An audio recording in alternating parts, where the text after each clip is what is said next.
child, and it really messed me up. How can you deny your own flesh and blood?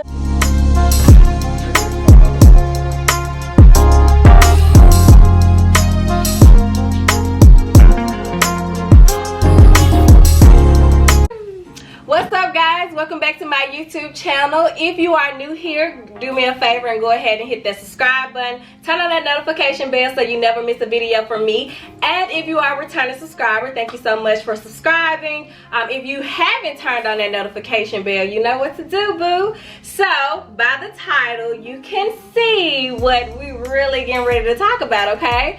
I have my girl Samaya on, and we're getting ready to go over a whole season recap from Insecure. Why you gotta be so insecure? Okay, so I'm super excited. We're gonna actually do a whole rundown of the show. We're gonna try to hit the most important parts. It's a lot to unpack. So grab your chair, grab your popcorn, your soda, whatever, and sit down and let's indulge in this conversation. This season, it was a lot of who was at fault in the friendship. And I just feel like a lot of people was team Issa and hated. Like, people were dragging Molly on social media. And I'm just like, you know what? I kind of see both sides. I see, you know, I'm not going to say like I was totally team Issa or totally team Molly. You know, I was listening to a podcast and she was just laying, I'm just like team fix it. I do feel like Molly did try to communicate with Issa too. I just feel like too, they were kind of speaking different languages. Yeah, that's true. You know what I'm saying? It's just kind of like, I don't think Issa realized how serious things were for Molly right then. Like, I need you. Yeah. You know what I'm saying? Because she's so wrapped up in what she had going on. And Molly is just kind of like, okay, bump that. I need you right now. And all you keep talking about is, you know, what's going on with this. You know, you're not really focusing on our friendship. Things are feeling different. And I just really feel like they were just in different spaces. Not really seeing each other. You know what I'm saying? Just really in different spaces. And it's just affecting them. And it's just really lack of communication. I wish you would have just been like, girl, I need you. I need to talk to you. So at the block party, I really feel I'm gonna blame this on Molly. And I try to be neutral, but I feel like Molly says you did too much. I mean, because if you can't go to a block party, then where can you go? And it's upsetting me and my homegirls. Like, really? How you go up there and show your natural black game, okay? That's the thing that was hurtful, because this is like Issa's baby. You know what I'm saying? This is something she's been working on for months. And you know the issues that she had at We Got Y'all. Like, and the shade before the We Got Y'all event. Well, not We Got Y'all, that was last week, but the one she was trying to get the donors to. Yeah. When to me, it's like, okay, when you start saying stuff like that, are you really my friend? Yeah, because I'm just like, this is like my career. You know what I'm saying? And like, you making fun of it and you pinpoint it, and then what she tell Andrew, like they wasn't gonna be that long. I don't know. It's just like she already didn't want to go. Yeah, she didn't want to go. Probably should have stayed home. Don't bring that negative energy. It was very shady. And I guess I feel a certain type of way because as like a creative myself, you know what I'm saying? When you working on like these passion projects, like for instance your YouTube, you know, whatever it is that you're trying to navigate this new field, you already hated your past job with a passion. Hated it.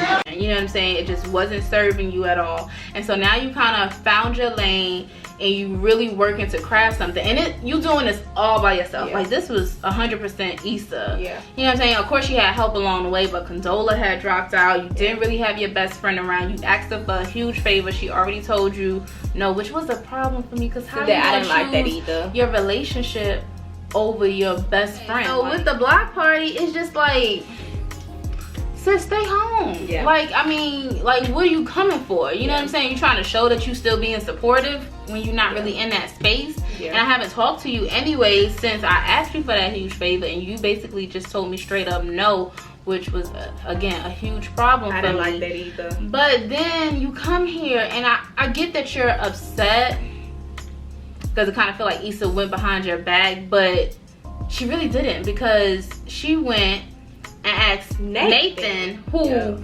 Nathan is the whole reason why you and Andrew are even an item. You wouldn't have known Andrew had it not been for me and Nathan. Yeah. But now it's a problem that I go to Nathan and ask him to ask Andrew, and it's just like, it's just so many things wrong with that, because it's just like, was your boundaries even real? Yeah. Because you, now all of a sudden you made up boundaries, because I feel like. And I feel like she just made that up on the phone, again to be controlling. Yeah, it's like, you need me, and you've been hurting me, so here's how I got you. Because she already felt like Issa only calls her for when she needs something. Molly, and you feel about her. That. You like that too, though, yeah. that Issa needs you. And that's part of your problem now, because you're so used to being a stable one, and the one who already has the career. You got pretty much everything except for the love life. The love life. And Issa has had that, although she's gone through a lot of ups and downs when it came to her relationships. But Issa has had that. That was the one thing that you wanted. And so now that Issa is starting to get everything else, it's just kind of like, I don't know if she's just feeling like, what am I needed for? Or I'm not gonna be as needed. But that's just like a constant theme, with, especially throughout this season. But it's just like, Molly should have just been like, girl, I've been trying to talk to you, you know what I'm saying? And I feel like they both should have been understanding. Molly maybe could have just been like, I get you got a lot on your plate right now and you're struggling. I'm going to help you. But after this block party, can we please just sit down and talk? Because I just don't feel like we're on the same page. You know, we're not seeing eye to eye, and I'm having some feelings, and I want to just explore that. So we have spent a lot of time on their friendship. Just team fix it. Please fix the relationship. Get some help. I also feel that Andrew was not strong enough for me. And I think that when I finally get into a relationship, okay? You got to, baby, I am strong-minded and I got a mouth and I'm gonna talk and I'm gonna express myself respectfully. And I need you to be my man and be like, all right, Kia, that's unnecessary. You're doing too much. And not once did he check her. And I was disappointed. And I feel like okay, so Andrew is very passive, which is the problem. It's the problem. Molly is very aggressive. And like they can balance each other out, but he's holding a lot of stuff in. Yeah. Molly don't know how to let go, and he don't know how to necessarily speak up all the time. And you know, he's pretty much doing a lot to kind of just please her and just holding everything in. But I will give him a little benefit of the doubt, because he has tried. But anytime he's tried to like open up to her, that Molly, ooh, she comes strong, which I respect a strong woman. I get it, but it's just like, you just being so defensive. You're not seeing, again, you're not self-reflecting, so you just feeling like, you're my man, you're supposed to be on my side, and nobody can check me. And it's like, yeah, sis, you gotta get checked too, like, you know what I'm saying? And especially if your significant other is seeing some things, you should be able to respect that enough to hear his side out. Now if he ain't taking your side at all, okay, that's a whole nother story. But he had your back. He's always been there for you, whether it was at the block party. He didn't say nothing. He said a little bit, but he didn't say much. And then he came running by your side when y'all was in Mexico with his brother. He came straight to your defense, brought you a little drink the next morning, let it all go. You know what I'm saying? So all these different instances, he's been right there. He's been supportive. But you not trying to hear anything he has to say. And then I just also feel like it's Molly's world, and he just a squirrel trying to catch a nut. Okay, that's literally it. Because even when they went to the company party, and he didn't want to go to the after party, which was fair. Like, you know, he already been here all day. Like, we never said we going anywhere after this. We never said that. Okay, I got a beer waiting on me. I'm trying to watch Finding LaToya. And she, you know, kept pushing the issue, and he always give in. And you know what? Give in to me, okay, please. You know what I'm saying? But you know, just a little bit. But also put me in my place too. Yeah, put me in my place. No, because I could be a little out chill sometimes, and sometimes I need you to reel me back in.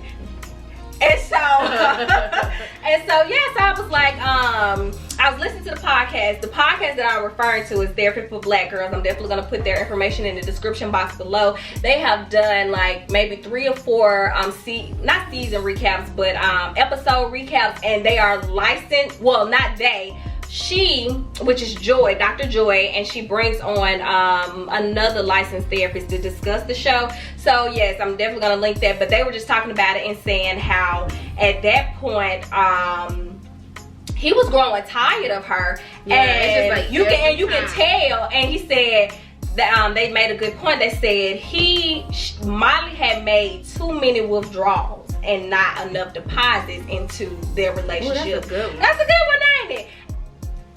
I'm in therapy, y'all, okay? And I get it because it's like he's always giving in to her.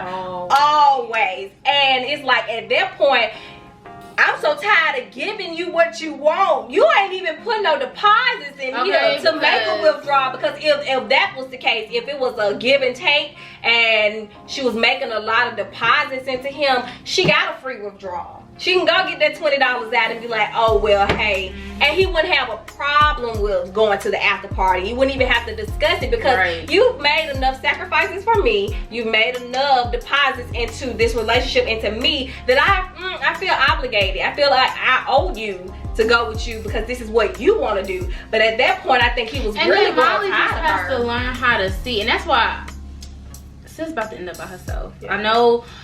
And I called that, and I was like, she gonna end up friendless and manless at the end. Yeah, so we shall see what her and Andrew, and if they even make it to next season. But let's go into good luck, Andrew.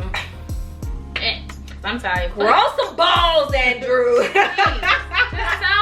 You wreck yourself. So we're gonna go into what's next. We're gonna talk about Nathan and why we don't talk about mental health in the Black community, specifically for our men. That's something that we don't talk about enough. And so we were riding Nathan the last season because where was you, boo? You just left my girl. You gonna get you some coochie on the Ferris wheel. And then, no, we not doing that. We not doing that. I was really like Team Nathan last year. And then, you know, he did that. But, you know, this year we found out the reason why he left and pretty much ghosted her was because he was struggling with a bipolar disorder. So he went back home and he didn't say anything. And that's the problem. We need to normalize Black men talking and saying what's going on, what they're feeling, even from birth, okay? Because some of y'all be telling these little boys, don't cry. You man, you can't cry. He's not a man. He's a boy. And let him cry. And that's where the problem lies. And I think we've been conditioned that way. It's definitely an issue because, you know, we tie that to like masculinity. Yes. And, you know, to be a Black man, you gotta be strong. You can't be soft. You can't show emotion. And you can show emotion. But I do feel like, too, to hear that you are bipolar. Yeah. You know, that's a lot. And so I do understand why he ghosted, because it's like, I don't know how to deal with this myself. So how can I even come to you and tell you and expect you to understand? So I understand why he ghosted, and I do respect him for coming clean to Issa and letting her know. I mean, I feel like they could still be friends, kind of like how they were doing, but it can't be no like everyday thing. You know, it just got to be boundaries. What's up? Hi, how you doing? How you been? Hey, what's up? Hey. Yeah. All right, I'm straight. I've been cool. How you been? How your mama? Oh, that's straight. All right, well, I'm gonna see you later. You know, but like, if he needs you for something, of course, you know, you could be there. And of course, get confirmation from the person that you're in a relationship with, because that matters. Open communication, definitely matters. But we're gonna move on. Now we talked about that. Now let's get into Lawrence and Issa D.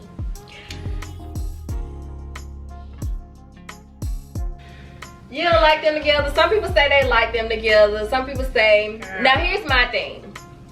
I like them, but when she was at the coffee shop, they had met you know, Condola walked in and stuff like that, and they was already having their moment and stuff like that. It was kind of awkward when Condola walked up, but when she went to tell, who did she talk to about it? Was it Molly or somebody else? How Condola basically was benefiting off of her work, and I've talked to multiple women, and we feel the same way. Benefiting off of Issa's work?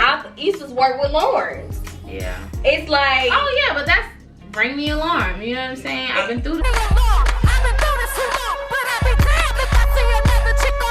It's too long, but I'll be damned if I see another chick on y'all. Like, cause it's like, but we all do that. Yeah, we all do that. It doesn't matter if it's a male or female. Like, you meet somebody a little bit later in life, there's always gonna be people that were before you that helped them get to that point. You know but I feel her though, cause I feel her in the she's getting a side of you that, and it's like they had been together all that time, and then here comes Condola, and she's getting to put together Lauren. She's getting I'm gonna pay for that, Lauren. Anybody would have gotten that. that. And anybody, that's true too. That's a good perspective. My thing is, like, if y'all would have moved on to, would have benefited from what you taught him, what you had to go through with him, and they would have, you know, got his growth. But it's awkward because you see in Condola and y'all working together, so that's what makes it awkward, because now you see in her up close and personal reap the benefits. But then it's kind of like, but dang, you did all that with somebody else, but you couldn't do it with me. And that goes to show you, because I always say this, people grow, and everybody is not your person, and that does not make them a bad person. You and I just didn't work. But see, you just got a different type of Lawrence. You got Lawrence when he was like, he didn't really know himself. He was in a deep depression. Now that y'all are together, you're gonna get that, and it's gonna be rewarding, because it's like, oh wow, before when we were together, you know what I'm saying, maybe you weren't interested in this, or maybe it was a struggle to get you out of the house and get you to see things from my perspective, but now that you've grown, I get to see it. It's just unfortunate that Condola, you know, hit us with the okie doke, with the baby. You said it's not, what is it? You said it's your child, and it really messed me up. How can you deny your own flesh and blood? Gotta face reality. Gotta face reality. It can never be any more us. On the That's hurting me. Yes, so precious. Mary! Oh, baby, that's a song right there, baby. Okay, the song. Baby, that's a song, baby. Okay. I just feel like, okay. So as far as like Issa and Lawrence together, I don't mind it. Like, you know what I'm saying? Like, cool, whatever. I just feel like Lawrence hadn't had a chance to completely be by himself. Like, as soon as him and Issa left, you just moved on to somebody else or whatever, and then you had your fun when you had a little threesome or whatever. Ugh. But was out here. You just out here, you know what I'm saying? So, but I also do get that men are different from women, and when they know, they know. So, you know, I am excited for them. I was so happy for Issa, because, you know, when she told him, you know, I just want to be surrounded by things and people that make me happy, I felt that. I was like, wow, she's just really in a good space right now. And he's also in a good space. And when they had that conversation at dinner, it was just so mature. It was hurtful, but it was so open. It was a really open, honest conversation, because, you know, if you cheat on a man, you didn't broke they heart, like you done broke their whole spirit. You sleep with somebody else other than them, honey. And then on top of that, men cheat and they expect you to stay. But the what I'm getting at is that men talk about why they cheat on women. Oh, she ain't. Sometimes it's sexually. She ain't doing it, ain't doing that. But for her to have a conversation was like, you know what? You wasn't there, and that's the reality. But some women are just stronger than others, where they don't step outside of their relationship to seek other men. But the reality is, a lot of men are not doing what it is that they should be doing as a man. And if you know, that's why I love that conversation. That was a really good conversation. He was in a dark place, and Issa didn't realize how dark of a place that he was in, because there was no communication. But when you like deeply depressed and you feel like you can't even get off the couch, that's tough. let's talk about the conversation. First of all, kudos to Insecure, because I love how they had it like split to where he's having a conversation with Issa, he's having a conversation with Condola when, you know, found out that she was pregnant. Oh yeah, but they did good. The way he reacted and the way a lot of people were responding to Condola was disgusting. It was disgusting to me, because I just feel like, okay, yes, we're not Team Condola, we're Team Issa. We all are. You know, we want her to win. That's our girl. We've seen her story from the beginning. We don't know that much about Condola. We just seen a little petty side of her. But she didn't get herself pregnant. You know what I'm saying? And for people and for him to say, is it mine? Excuse you, sir? I'm not just some random girl that you had a one-night stand with. Like, we were actually together, and y'all probably was backsliding, not together, but still hooking up. We don't really know, but it happens.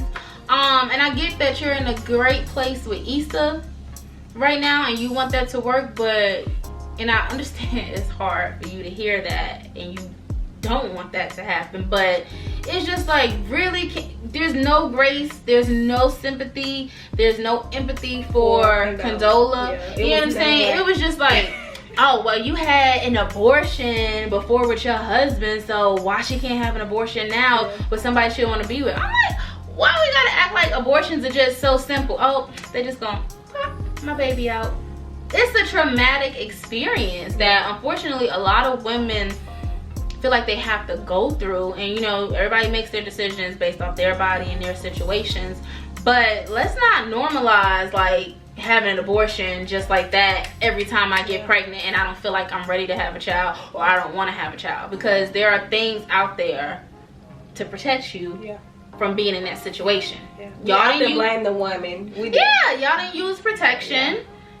These are the consequences, you know what I'm saying? Unfortunately. But it's just like, let's not just try to say, oh girl, go get an abortion because you chose to have one when you were married. Condola is divorced, so we don't know Condola's backstory. We don't know how her relationship necessarily was with her ex-husband, and we don't know what place she was in mentally or what age she was when she got pregnant with her husband. They could have been on the brinks of divorce, and maybe she just felt like, this relationship sucks so bad, how can I move forward with a baby with this man, because they're clearly not together. Or she could just be young and feel like, I'm not ready to have a kid. I feel like the only option for me is to have a divorce. I mean, not have a divorce, but also have an abortion.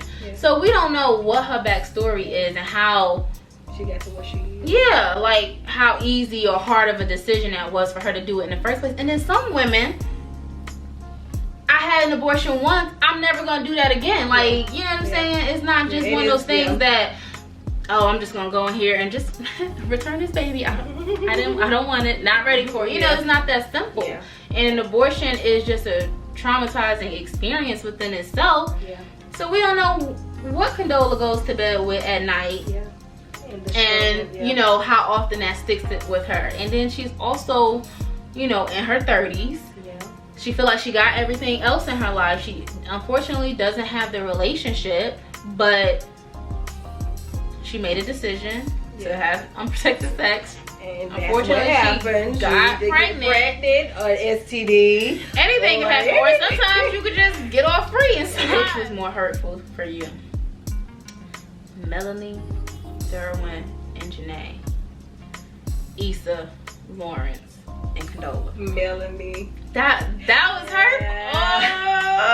I guess it was hurtful too, cause like we grew up watching the game, but it was like you got just how Melanie is, and just like how could you? Next season, okay, yes. Please get into an hour episode. Please get into postpartum depression, like what that looks like on both sides. What do we want? Like, what's gonna happen between Issa and Lawrence? Especially being and Lawrence gonna get together. Is he gonna take the job? What you think? I don't know. I don't know. I think that's gonna be a lot, because when it comes to a man having a baby on you, and then it's like y'all were together and then they have this child on you, and then that's their legacy, and then now you got to deal with another woman. That's a lot to take on. So I don't know if Issa is gonna be down for that ride. It's gonna be that's a ride. That's gonna be distinction in their relationship, and even between her and Condola, because you know they were somewhat cool working relationship. So that's definitely gonna be awkward. I feel like Issa might kind of fall back. I think she probably will. She might try it, and then she might just I'm gonna fall back. But then if she fall back, where does that leave Lauren's existence in the show?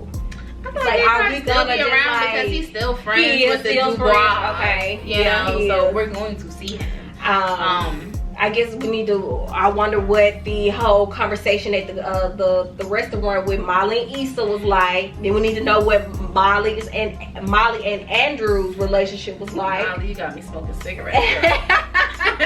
I'm just playing. This is a lot. It's a lot. Okay, I feel like Molly and Andrew's done with her for right now. Okay. They might get back together, but I feel like Andrew is done with her. Okay. Molly gonna have to go back to that therapist. You're gonna have to really listen, and not listen to be defensive, but like really listen and try to see like a different perspective. I feel like her and Issa probably be like cordial. I don't know if they're not gonna be like super tight right then. I feel like there's still gonna be some like gray area for them to explore, but I feel like they're gonna be on like a better note. Yeah. But yeah, I feel like too when they were looking for Tiffany, that kind of made her realize too, like maybe I do value this friendship a lot more. And plus y'all gonna be around each other because y'all still friends with Tiffany and Kelly. I want them to give us a little bit more of Kelly though. We don't know that much about Kelly. We know we like her. We know she's funny. Yes. We know she kind of is the glue that holds them all together. She's great in real life too. Yes, shout out to Natasha. She is great in real life. Like I've listened to her live before, and she be dropping gems, and I like Natasha. So like, can we just kind of like go back in time to like how all four friends? Daniel, don't pop up. Daniel, don't pop up in the next season because we are over you. We're done. With your fine, with your cute. We are done. With your cute. We are done. With your cute. We done with Daniel. Baby, when he nutted her eye, I was done. That disrespect! She was so pissed. Baby, you think I'm not? Okay, we ain't even gonna expand on that because we gotta wrap this thing up. But yeah, I really want them to go back in time and just show us like who they were before we met them on the show and how did they get to the places that they are now. So I think that's it, guys. I think we have brought you guys up to speed from the beginning to the end and what we think and what we thought about the show. It was a wonderful, wonderful show. Before I close this thing out, I'm gonna let her do her thing. So go ahead and give them the resume, okay? Okay, so I'm Samaya. I am a creative. I have a book club. Shout out to Books and Brunch. This is my platform, Black Girl Book Gang. So y'all can follow us on Instagram. That's Books times Brunch on Instagram. So Books X Brunch on Instagram, but it's Books and Brunch. I also have a podcast called Candidly Yaya Podcast. That's what it is on Instagram, Candidly Yaya, and that's CANDIDLYYAH. So Candidly Yaya. But you can check out my podcast on SoundCloud. I also do a lot of work with Media Girls Network. I just wrapped up my show, Binge Worthy. Yes, and it was good, guys. Yes, it was definitely a good every show. Friday, 7 Central Standard Time, 8 Eastern Standard Time. So we just wrapped up our season 1. We went 11 weeks strong. So y'all look out for season 2, and that's Media Girls Network. You can catch my playlist on there, and you can follow me at Yaya Aaliyah, YAHYAHALIA, for just, you know, updates, playlists, all that. Yep, so you got the rundown. I was looking for my words of affirmation because y'all know before I close out, I have to give you something for the people. Give us a word. Okay, so, but yes, I'm definitely going to link all of her information in the description box below. Thank you so much for coming on and for indulging in this conversation with me. Before we close this thing out, since we're talking about Insecure and you know, friendships mainly. I mean, I just found this really quick. I'll do better next time, okay? But true friends are never apart, maybe in distance, but never in heart. So with that being said, I'm gonna close this thing out. Don't forget, if you are new to this channel, welcome to the family. Yours truly, Kia. Don't forget to follow me on social media. Don't forget to like, comment, and subscribe. And if you are a returning subscriber, please keep coming back. And I'll see y'all in my next video. Bye, y'all.